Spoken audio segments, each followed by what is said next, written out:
Today we're talking about keywords in Scrivener 3 for Windows.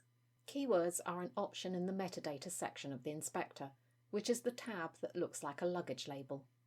If you open this up, you'll see alternatively coloured lines, a plus and a minus and 3 dots.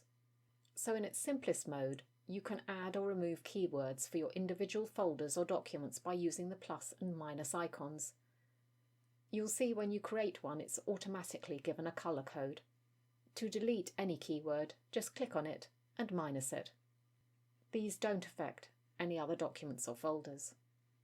If you click on the 3 dots, you'll get the simple add and subtract options, plus show project keywords. There you will find your keywords you've added, including any you've deleted from individual documents or folders, plus any other standard ones for your type of project. If you want to add these to another document or folder, you can simply drag them across. Deleting from an individual document won't affect the list. You can also apply to or delete from a selection of documents or folders.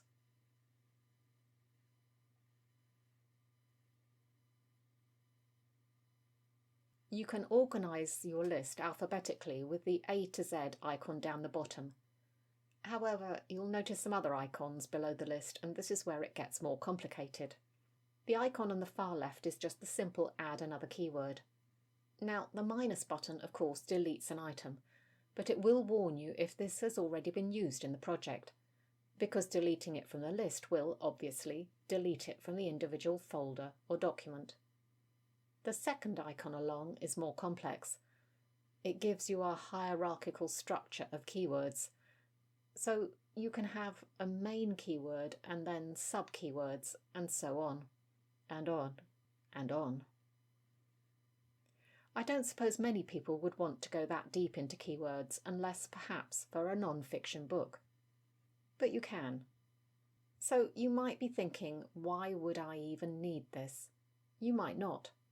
But just consider that all metadata is searchable, which we'll be covering in a future video. Next time, however, we'll be back to the corkboard and looking at keyword chips.